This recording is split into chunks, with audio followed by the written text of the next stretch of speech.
You've probably heard the story of Hanuman's Great Leap. It's one of the most famous moments from one of the world's greatest epics. But have you ever thought about it, well, differently?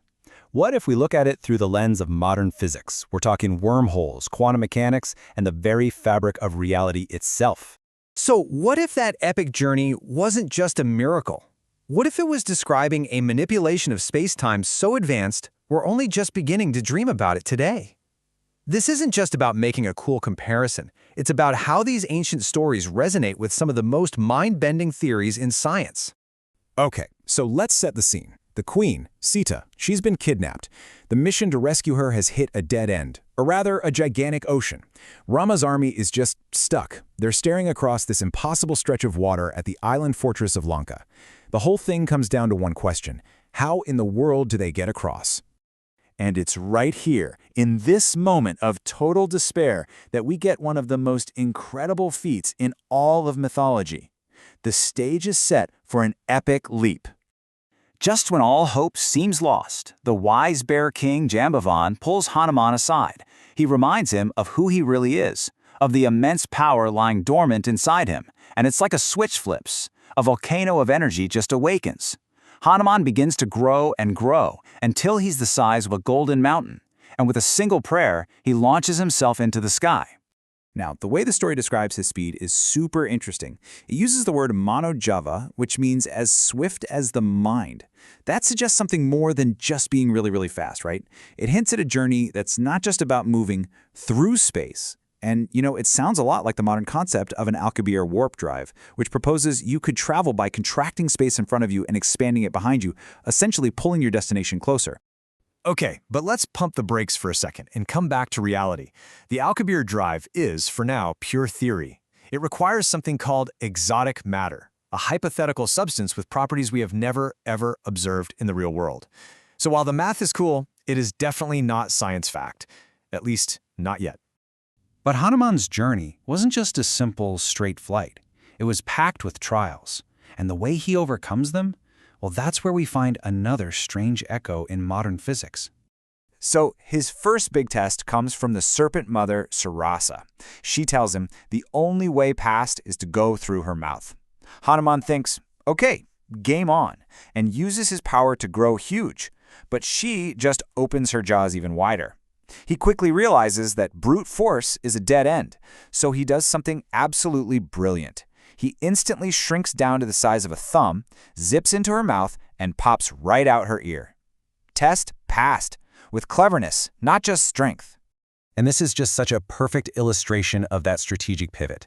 He weaponizes his powers with intelligence. He sees that just being bigger isn't the answer, so he makes the obstacle completely irrelevant instead. This moment makes you think of an even stranger concept from the real world: quantum tunneling. It's one of the weirdest things in physics. On a subatomic level, a particle can essentially pass straight through a solid barrier it shouldn't be able to. It doesn't break it down, it has a small probability of just appearing on the other side. Now, to be perfectly clear, we're not saying Hanuman's act is a literal example of quantum tunneling, of course not, but it's an incredible allegory for the exact same principle. You overcome an obstacle, not with more force, but by changing your own properties to make the barrier itself meaningless. This whole idea of bending the rules of the physical world doesn't just stop with Hanuman's journey. It scales up to the absolute biggest questions in physics. Questions about the nature of reality itself, and the possibility of infinite worlds. The idea of parallel universes, the multiverse, it used to be pure science fiction, right? Well, not anymore. It's actually a direct implication of some of our cosmological observations, and it's being seriously discussed by physicists today. So, what does that mean for you? Well, according to some of the most popular cosmological models, you have a twin out there, an exact copy of you living in a galaxy about 10 to the 10 to the 28 meters from here. That number is so astronomically huge, our brains can't even process it, but that doesn't make your doppelganger any less real. This whole concept is known as the level I multiverse. The logic is actually surprisingly straightforward. If space is truly infinite, then the particles within it can only be arranged in a finite number of ways before those arrangements have to start repeating. That means somewhere out there, another version of you has to exist. In fact, infinitely many versions of you exist, playing out every single possible life choice you could have ever made. Kind of wild, huh? This idea of infinite possibilities stretched across space has this fascinating parallel in the epic's concept of infinite time, and it's all embodied in Hanuman. So Hanuman was granted immortality, or chiranjivitva. But this wasn't just a live forever and chill kind of gift. It was a duty. He was bound to exist as long as Rama's name is spoken, serving as a protector of what's right across all the great cosmic cycles. His immortality is one of active service, not passive existence. And the stories totally reflect this. He's a central figure in the Ramayana, of course. Then he appears again thousands of years later in the Mahabharata, and he's believed to still exist now, in our present age. He is this constant presence across cosmic time, just like the multiverse suggests infinite possibilities across cosmic space. So where does all this leave us? Well, we have two very different ways of looking at the world that, strangely enough, seem to be asking the exact same questions. At their heart, both these ancient epics and modern physics are driven by the same huge questions. What is the fundamental nature of existence?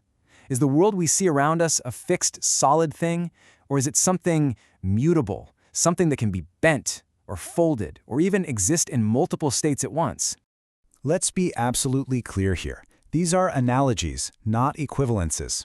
Hanuman's leap isn't a warp drive.